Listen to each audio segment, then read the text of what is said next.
Bienvenidos a otro episodio de nuestro podcast. Hoy, en el marco de nuestra campaña No más incumplimiento en la pensión alimenticia, abordaremos este tema tan crucial que afecta a muchas familias en México y sobre todo aquí en el Istmo de Tehuantepec, Oaxaca. Hablamos precisamente del incumplimiento de las obligaciones alimentarias, o también conocido como pensión alimenticia. Pero hoy toca hablar sobre lo que debes saber acerca de la pensión alimenticia. Si vas a enfrentarte a un juicio o ya estás en el proceso del juicio de pensión alimenticia. El día de hoy tengo una entrevista muy interesante para ustedes. Me he reunido con una abogada con experiencia en el área del derecho familiar, pero prepárense porque esta entrevista no será como cualquier otra. La abogada y yo estaremos abordando el tema de la pensión alimenticia de una manera única, de la manera en que tú que nos escuchas puedes entender la parte legal de un juicio de pensión alimenticia. Se encuentra conmigo la licenciada Sandra Luz Miguel Carrasco, abogada titulada, litigante actualmente en materia familiar, civil, mercantil y agraria. Tiene su despacho jurídico propio aquí en Tehuantepec, Oaxaca. Bienvenida nuevamente, licenciada Sandra, y gracias por aceptar la invitación a nuestro podcast. Gracias a usted, maestro, por la invitación. Bueno, maestro José Antonio, es un placer estar aquí y poder compartir mi experiencia y conocimientos en este tema, esperando poder aclarar muchas dudas que hay en torno a este tema de la pensión alimenticia. Sí, de verdad que tiene usted razón, licenciada Sandra. Hay mucho que aclarar en cuanto a este tema y ese, pues, es precisamente el objetivo de este podcast, que personas que estén ya en un proceso judicial o estén a punto de iniciarlo, pues sepan sobre algunas cosas que deben o que deben de tener conocimiento, y así también van a poder cuestionar al abogado que contraten en su momento. Quiero decirles que en este podcast de 30 minutos vamos a responder a las preguntas más frecuentes sobre la pensión alimenticia. Durante la entrevista, la licenciada Sandra nos revelará quiénes tienen derecho a recibir alimentos en un matrimonio y en un concubinato, y a quienes están obligados a proporcionarlos. También discutiremos cuándo cesa, es decir, cuándo se deja o ya no se tiene esa obligación de dar alimentos, qué comprenden los alimentos y cómo se debe o cómo se fija la cantidad que se tiene que dar por concepto de pensión alimenticia. Pero esto no es todo. También vamos a responder preguntas sobre el aseguramiento de una pensión alimenticia, cómo cobrar las deudas alimentarias y qué medidas puede tomar un juez para asegurar ese pago de la pensión alimenticia. Además, vamos a revelar cómo se puede comprobar si un deudor alimentario tiene un negocio propio o un trabajo. Y por supuesto, no nos olvidaremos de discutir las consecuencias legales para aquellos que dejan de pagar la pensión alimenticia. Estás en el podcast de Asistencia Legal Penal. Soy José Antonio Ruiz de la Cruz, abogado especialista en la asistencia a víctimas del delito y a quienes han sido acusados injustamente. Quédate con nosotros hasta el final de este podcast para saber más acerca de este tema. Comenzamos.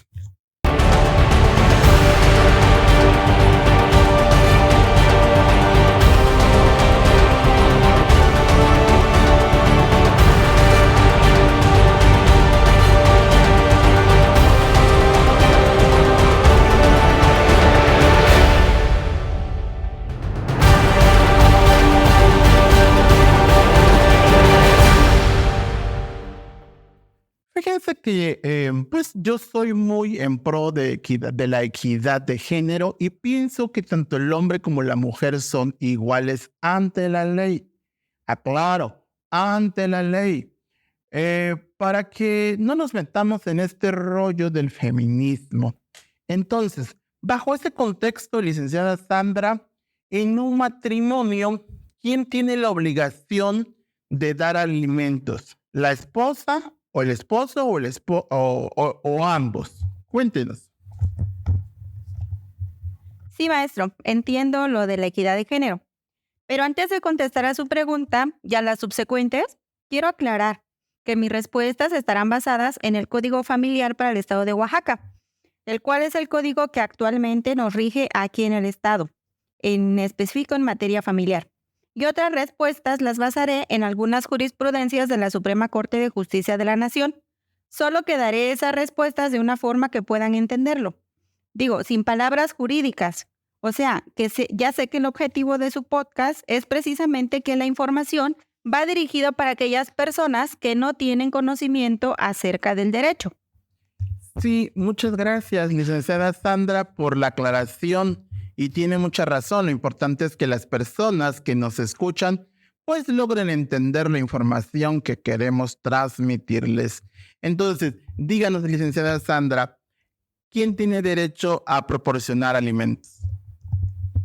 Sí, maestro, gracias. Contestando a su pregunta, fíjese que en un matrimonio, tanto el esposo como la esposa tienen la obligación de darse alimentos. Así es, ambos. Es hora de derribar esos estereotipos anticuados de que solo uno de los cónyuges es responsable financieramente. Pero esperen, hay más para abordar aquí. Permítanme profundizar un poco más en el tema.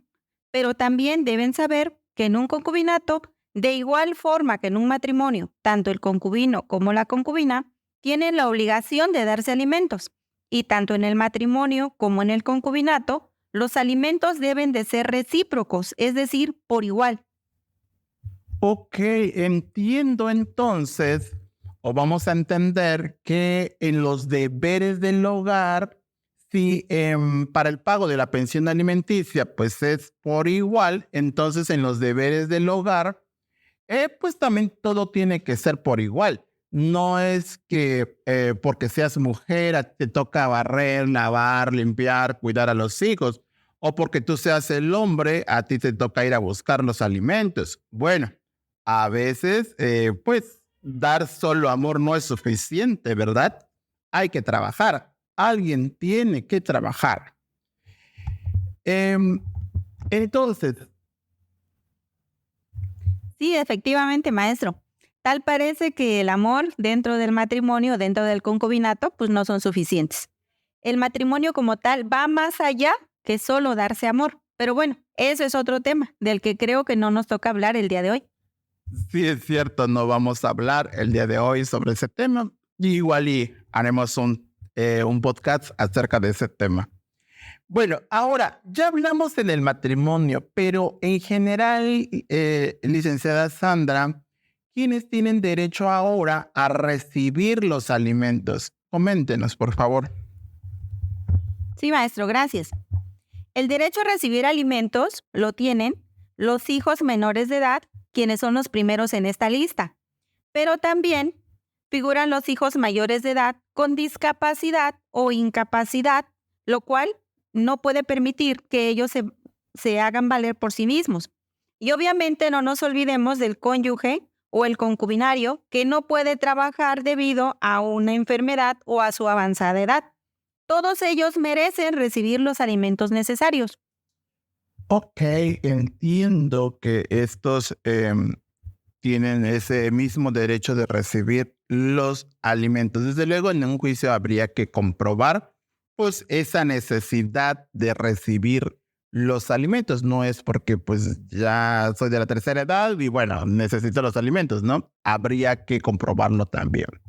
Bueno, escuché que no se refirió a que solo la mujer tiene derecho a una pensión alimenticia, licenciada Sandra, y entiendo porque también el hombre, si no tiene la capacidad de trabajar, ya sea por alguna enfermedad o discapacidad, que no, es decir, que no se pueda valer por sí mismo, le puede pedir alimentos o una pensión alimenticia a la esposa. Entonces, vayamos entendiendo que no solo la mujer tiene el derecho a una pensión alimenticia, también el hombre, inclusive derivado de un divorcio. Es decir, si la mujer, la esposa o la concubina pues se hizo de más bienes, posiblemente ahí pudiera haber una pensión compensatoria. Pero también ese sería un tema de otro podcast. Licenciada Sandra, ahora, ¿qué pasa cuando los padres no pueden dar alimentos a sus hijos? Tal vez que porque los hijos los abandonaron.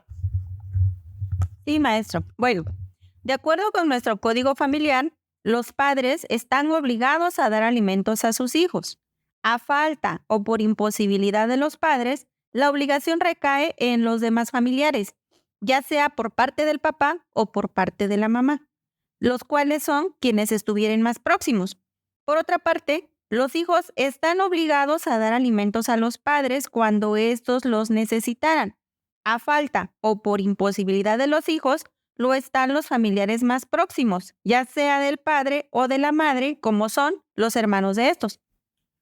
Ok, entiendo que habría que verificar entonces para iniciar un juicio en contra de una persona, de un familiar, habría que consultar con un abogado a quién se le debe de solicitar en caso de que los padres pues no pudieran proporcionar los alimentos, pero pues también habría que acreditar cuál es el motivo por el cual no pueden proporcionar alimentos, porque el hecho de que no tengan un trabajo o que digan que por pandemia no tienen trabajo, ese no es un pretexto o no es una causa para solicitar pues la pensión alimenticia al familiar más próximo, porque incluso a los abuelos de los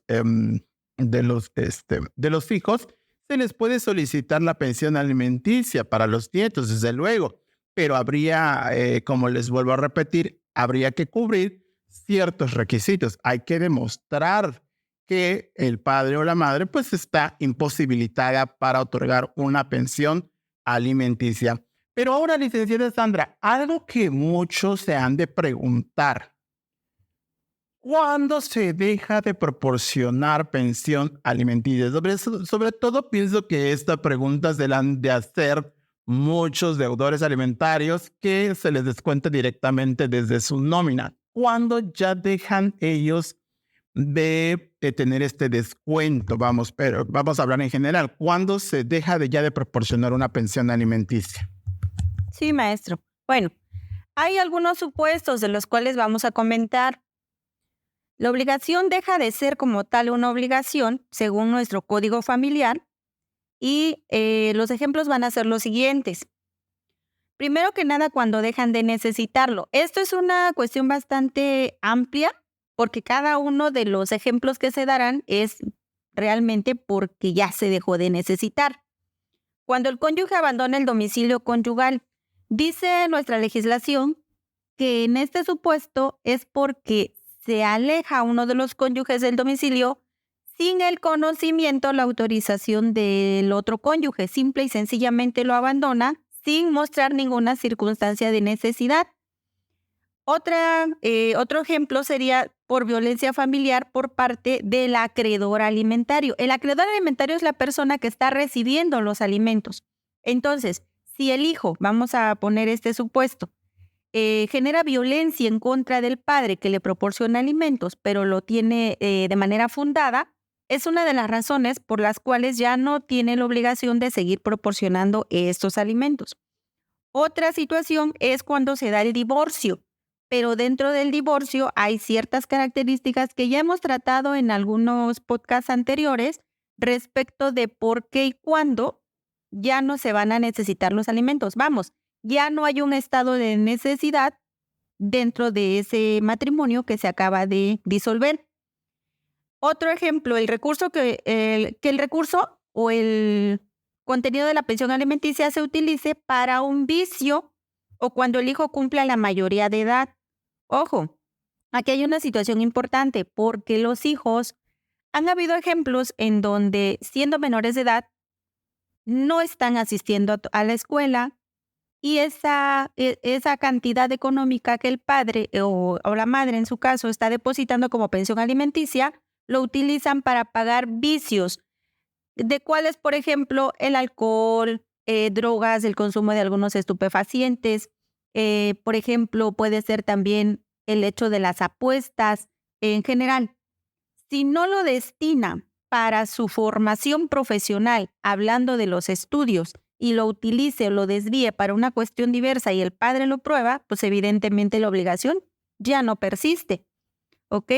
También cuando el hijo concluya sus estudios o cuando contraiga matrimonio. Esto es, ¿por qué? Pues porque ya está, dice la palabra, emancipado o ya salió de manera legal del núcleo familiar. Ya no persiste la obligación alimentaria. Y también cuando uno de los cónyuges o concubinos tenga una forma de allegarse de los alimentos. Esto también tiene que estar probado, desde luego. ¿Por qué? Porque si uno de los cónyuges tiene a su favor la pensión alimenticia, pero se prueba que ya tiene un ingreso económico propio, pues desde luego que ya deja de existir esta obligación. Sí, gracias, licenciada Sandra. Creo que nos ha dado buenos ejemplos sobre los cuales ya, los motivos por los cuales ya no se puede o ya no se debe seguir proporcionando una pensión alimenticia. Y lo importante aquí es que esos ejemplos o los supuestos que usted nos otorgó son los que contempla la ley. Sobre esos supuestos son los que se deben de probar. Si ustedes nos están escuchando y algunos de esos supuestos pues se encuadra en su caso, podrían exigirlo a su abogado. Licenciada Sandra, cuando ya sea un padre o madre quien otorga una pensión alimenticia, ¿qué es lo que comprende esta pensión alimenticia? ¿Hasta dónde abarca esta pensión alimenticia, licenciada? Sí, maestro, gracias. Bueno, primero, los alimentos comprenden lo siguiente: la cantidad que se destina por concepto de pensión alimenticia está abarcando lo que es la comida, el vestido, la habitación y la asistencia en caso de enfermedad, asimismo los gastos de embarazo y parto. Respecto de las niñas, niños o adolescentes, los alimentos comprenden además los gastos necesarios para la educación del alimentario y para proporcionarle, un arte u oficio honestos y adecuados a sus capacidades, potencialidades y circunstancias personales. Ok. Y desde luego que los padres también deben de dar afecto, cariño, amor a sus hijos, no porque ya le diste una pensión alimenticia, pues los tengas que dejar desamparados.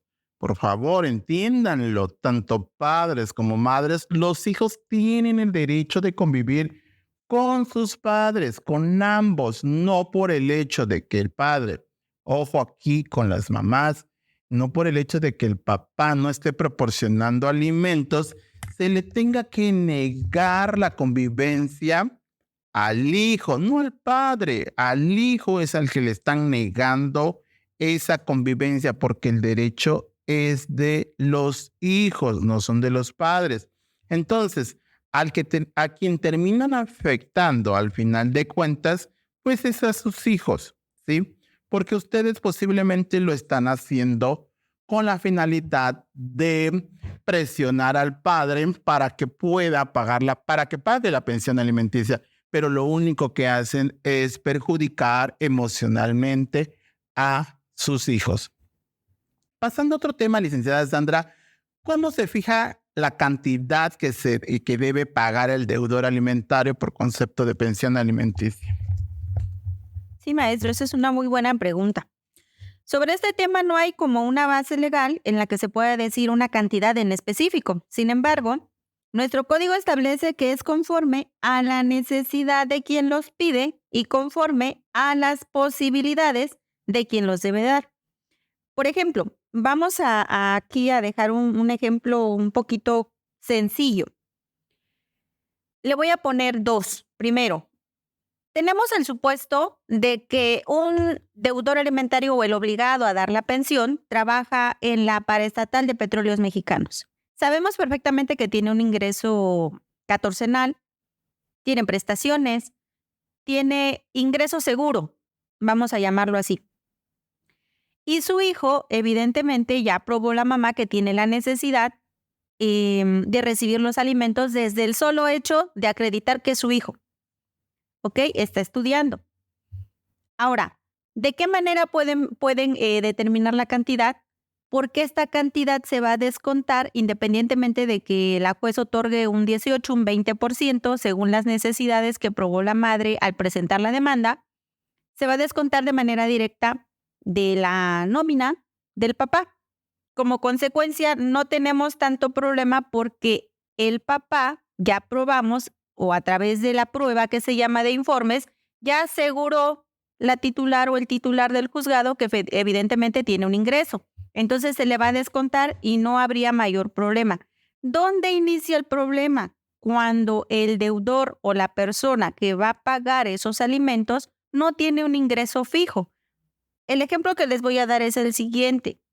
Un padre obligado a dar alimentos trabaja o se desempeña como chofer de un taxi aquí en nuestra localidad. Sabemos generalmente que no tienen un salario fijo. La mayoría no gana diario un salario mínimo. ¿Pero qué sucede? Por circunstancias que han sucedido por criterios, dicen, le otorgan un salario mínimo diario por concepto de pensión alimenticia. Pero ¿qué sucede cuando este deudor alimentario o el obligado a dar los alimentos no lo percibe? Entonces, ahí no hay una proporcionalidad. Estarían, dice la ley, dejando en estado de indefensión económica a quien va a dar los alimentos o al deudor alimentario. Entonces, ¿qué tendría que pasar en este caso donde no hay un ingreso seguro, ni constante tampoco? Se tendría que fijar una cantidad muy probablemente de medio salario en efecto de que el padre pruebe cuánto está ganando al día, porque también se le tiene que dejar un margen económico para que él sobreviva. Entonces, se tienen que checar todas las condiciones de necesidad y de posibilidad de otorgar. La ley es clara, sin embargo, han habido situaciones en las cuales se impone sin tomar en cuenta cuáles son las verdaderas posibilidades de quien va a dar esos alimentos o llamado así el deudor alimentario.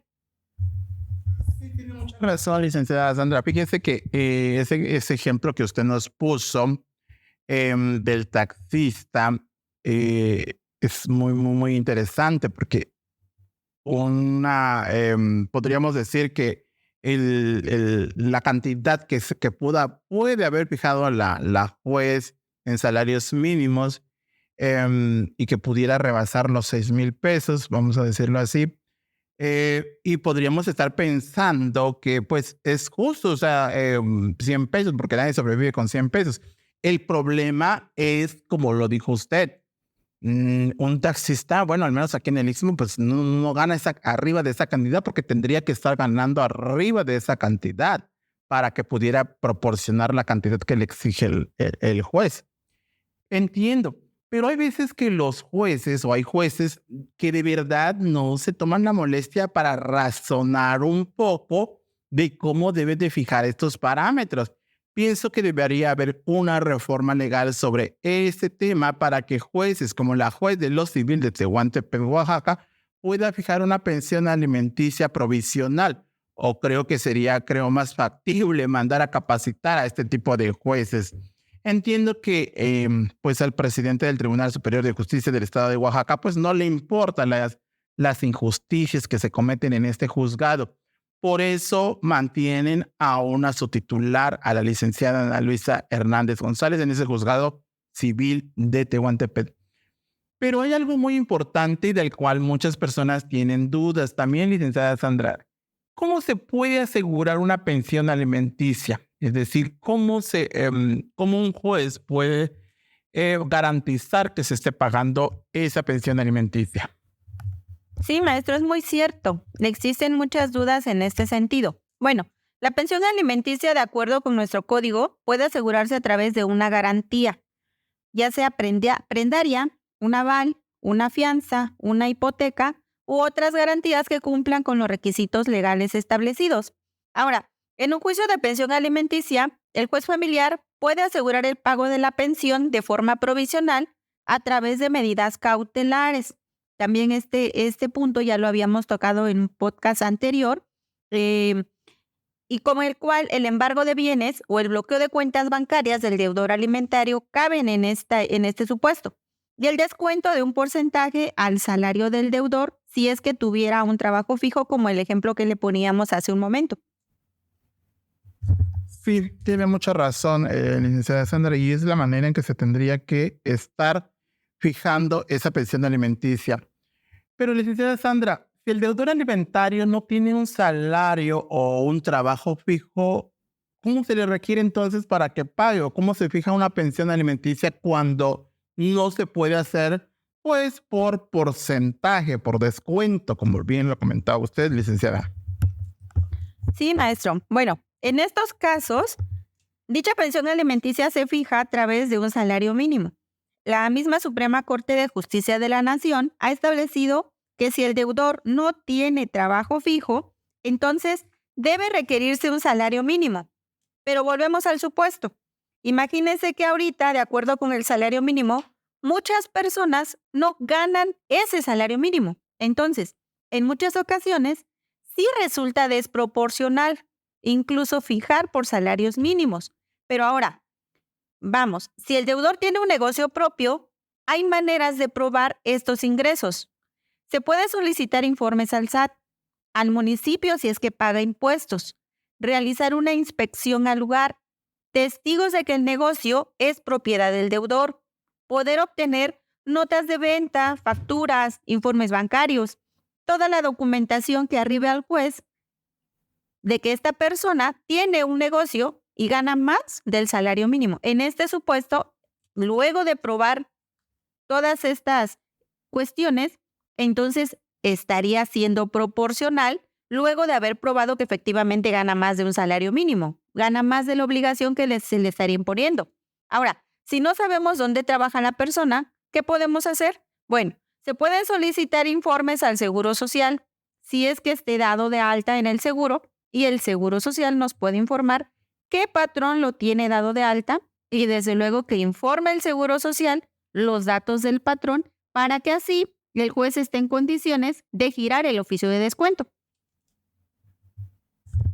Y fíjese que es algo que muchas veces las personas no saben y que pudiera darle margen a los jueces a poder fijar una pensión alimenticia un poco más elevada, pero razonablemente, claro, y que tiene que estar probado, como ya lo dijo usted, si se le proporciona más información al juzgador para que pueda determinar qué cantidad va a fijar por concepto de pensión alimenticia, pues eso sería muy, muy bueno. Ahora, si el deudor alimentario deja de pagar, es decir, ya se le fijó una pensión alimenticia, posiblemente por salarios mínimos, que es lo que comúnmente sucede, entonces vamos a decir, por ejemplo, se le fijó un salario mínimo y entonces, típico de algunos abogados que le dicen no pague, no va a pasar nada. Sin embargo, deja de pagar, vamos, un ejemplo, 6 meses. ¿Esos pagos, licenciada Sandra, son acumulables o qué pasa con esos pagos que no se hicieron? Sí, maestro. Desde luego que son acumulables, lo que significa que el deudor está obligado a pagar todas las pensiones atrasadas. Ahora, se pueden hacer efectivas o se pueden cobrar a través de dos formas. Una es a través de un incidente de liquidación de pensión alimenticia, pero ese incidente, cuando se supone que es rápido, tarda mucho más y al final no pagan. Entonces, existe la otra forma que a nuestro criterio es más efectiva. ¿Cuál es esta? Es la vía penal, ya que el deudor pone en riesgo su libertad, lo cual termina pagando. Sí, fíjese que la vía penal siempre he dicho que es la vía más, ahora sí que más rápida, vamos a llamarlo así, porque a veces el procedimiento penal, sí es cierto, no es que vamos a hablar de años como en un juzgado civil, más si se trata del juzgado civil de Tehuantepec, Oaxaca. pero sí se obtienen mayores o mejores resultados denunciar por la vía penal por incumplimiento a las obligaciones alimentarias, cuando esto ya un juez determinó cuánto es lo que tenía que pagar el deudor alimentario. Pero aún así, si no lo fija un juez y el deudor alimentario, vamos, el padre o la madre que tenía la obligación de proporcionar alimentos a sus hijos, dejó de hacerlo, aun cuando un juez no lo haya requerido, por supuesto que se puede denunciar por la vía penal también y pudiera ir a prisión el padre o la madre. De verdad que hay mucho de qué hablar sobre este tema, pero vamos a ir analizando en todo el mes de julio que dura nuestra campaña No Más Incumplimiento a las Obligaciones Alimentarias. De verdad que ha sido un gusto poder escuchar a una profesionista como usted, licenciada Sandra Luz. Sabemos lo delicado que puede ser este tema de incumplimiento de las obligaciones alimentarias. Y para ir cerrando nuestro podcast del día de hoy, 5 consejos que le pueda dar a las personas que van a enfrentar un juicio de pensión alimenticia, licenciada Sandra. Sí, maestro, gracias. Bueno, estos serían, a mi criterio, los 5 consejos que podría darles a las personas que van a enfrentar un juicio. Primero, buscar asesoramiento legal. Esto es fundamental, ya que es muy importante contar con la guía de un abogado especializado en derecho familiar para entender tus derechos y asegurarte de presentar un caso sólido. Segundo, reúne toda la documentación relevante. Recopila todos los documentos necesarios, como son comprobantes de ingresos, gastos relacionados con los hijos, registros financieros y cualquier otra evidencia que respalde tus reclamaciones. Tercero, prepárate emocionalmente. Un juicio de pensión alimenticia puede ser estresante. También procura cuidar tu bienestar emocional antes, durante y después del proceso judicial. Cuarto, mantén una actitud respetuosa. Durante el juicio, procura mantener la calma y ser respetuoso con todas las partes involucradas, incluyendo al juez y a tu expareja, aunque esto puede ser un poco difícil, pero puede jugar a tu favor. Y por último, el quinto, sé claro y conciso al presentar tus argumentos. Al explicar tus razones para solicitar una pensión alimenticia, utiliza un lenguaje claro y conciso. Evita divagar o dar información innecesaria. De verdad que son muy buenos consejos, licenciada Sandra, y yo le aumentaría uno ahí, buscar a un profesional, a un abogado experto en la materia en derecho familiar. De verdad que eso siempre va a ser de vital importancia, que el abogado que vayan a contratar pues sea experto en la materia, como no es la licenciada Sandra Luz Miguel Carrasco. Bueno, cuando hay jueces, como la juez de lo civil de Tehuantepec, Oaxaca, uno debe tener una buena preparación de inteligencia emocional para combatir todas las arbitrariedades que comete en contra de niños, niñas y adolescentes. De verdad que es injusto que jueces como la licenciada Ana Luisa Hernández González estén en puestos tan privilegiados como el que tiene ella actualmente. En cuanto a su primer consejo, en la descripción de este video, de este podcast, les dejo los datos de la licenciada Sandra Luz Miguel Carrasco, con experiencia en materia familiar. Por cierto, licenciada, ¿se une a nuestra campaña No Más Incumplimiento a las Obligaciones Alimentarias? Claro que sí, maestro. Yo también me uno a la campaña No Más Incumplimiento a las Obligaciones Alimentarias.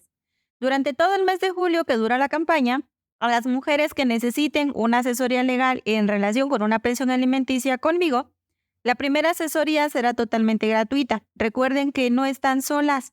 Juntas podemos luchar por tus derechos y los de tus hijos. Muchas gracias, licenciada Sandra, por unirse a nuestra campaña. Si eres víctima del incumplimiento de las obligaciones alimentarias, no dudes en contactarnos para recibir una asesoría totalmente gratuita durante todo el mes de julio, en el que dura nuestra campaña. Estamos aquí para escucharte y ayudarte a hacer valer tus derechos. En la descripción de este podcast dejaremos los datos de nuestra invitada, la abogada Sandra Luz Carrasco la licenciada Sandra Luz Miguel Carrasco, si desean agendar una cita y obtener más información acerca del tema. Juntos podemos hacer una diferencia real en la vida de los niños, niñas y adolescentes de nuestro Tehuantepec y garantizarles un futuro brillante y digno. Únete a nuestra campaña No Más Incumplimiento en la Pensión Alimenticia y seamos la voz de quienes más nos necesitan. Te invito a que te unas a nuestra campaña No Más Incumplimiento a la Pensión Alimenticia y compartas este video con tus amigos y familiares para crear conciencia sobre este importante tema. Y es así como llegamos al final de este podcast. Espero que la información que hemos compartido el día de hoy haya sido útil e informativa para todos ustedes. Licenciada Sandra Luz, muchas gracias por su valioso tiempo. Gracias por la información que nos ha brindado el día de hoy y gracias por unirse también a nuestra campaña. Gracias a usted, maestro, por el espacio y sobre todo por abordar temas tan interesantes y de esta manera despejar dudas que muy seguramente presentan muchas personas que nos escuchan a través de las redes sociales. Gracias también por promover campañas de información y apoyo a quienes están pasando por la difícil situación de un juicio de pensión alimenticia. Recuerden que estamos para apoyarlos y darles el acompañamiento y asesoría adecuados, siempre con respeto y profesionalismo. Un gusto estar con ustedes. Muchas gracias, licenciada Sandra. El gusto es de nosotros igual. Gracias por acompañarnos en este episodio de podcast. Soy José Antonio Ruiz de la Cruz, abogado especialista en asistencia a víctimas del delito y a quienes han sido acusados injustamente. Nos vemos hasta la próxima.